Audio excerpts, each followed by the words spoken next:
Things can snowball, meaning that as something is started and catches on, it can grow like a snowball being rolled across a yard or down a hill. It catches on and grows and grows.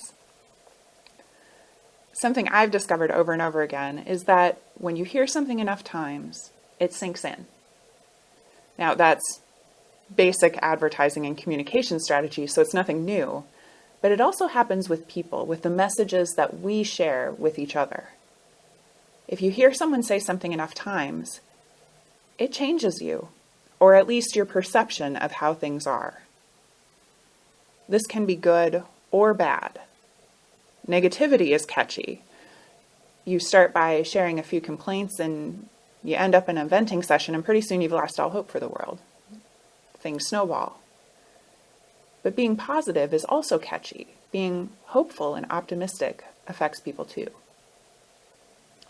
Now, people hear these messages all the time.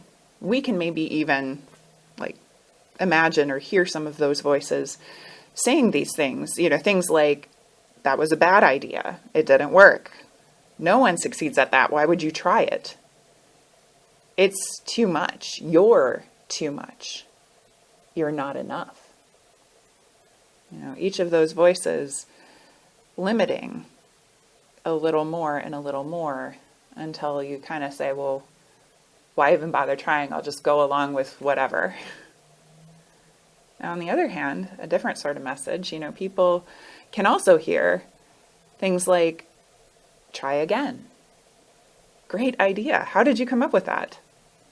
You're improving. Keep going. How can I help? These voices really empower a person to take a step forward, to try something new. And they might even inspire someone to echo that message to someone else and empower and inspire them as well. Our gospel lesson for today includes verses that are often remembered in baptism. Specifically, let your light so shine before others that they may see your good works and give glory to your Father in heaven. It's a statement of encouragement and hope and direction for living out our lives as Christians. It's also an echo of that reality. People see that brightness shining and join in, catch on, and it becomes something amazing.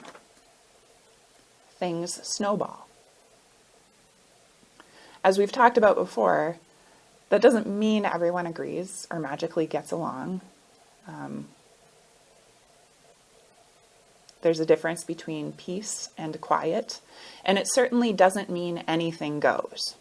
Right? We do have standards and expectations and boundaries and things that we actually stand up against too. Even the next verses echo this. Jesus himself says he's not come to abolish the law, but to fulfill. We're talking biblical law here, law and gospel law, and that definitely resonates. We talk all the time about how we have both law and gospel. And there's a purpose for both. With the law, there's three purposes or uses that we actually talk about very frequently. The first is the law as just the things you have to do, right? The law is the law itself. The law as something that helps us realize and understand our need for God's forgiveness and grace when we fail to keep it perfectly.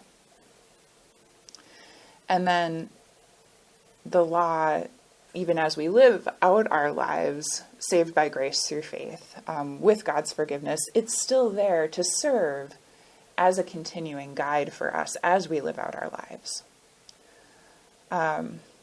Okay. So what do we do with all of this? How do we live into this encouragement and hope faithfully? Well, again, things snowball. So a first step could be to be aware of what is snowballing. And to stand up against that which is destructive and limiting and hurtful, and find instead that which is helpful and hopeful and illuminating, and let that shine. Let yourself shine. Don't hide the brilliance that is in you. Even if you don't think you're reaching very far, things snowball, they catch on. So notice the messages you're listening to, and maybe be the message or be the voice that you would want to hear.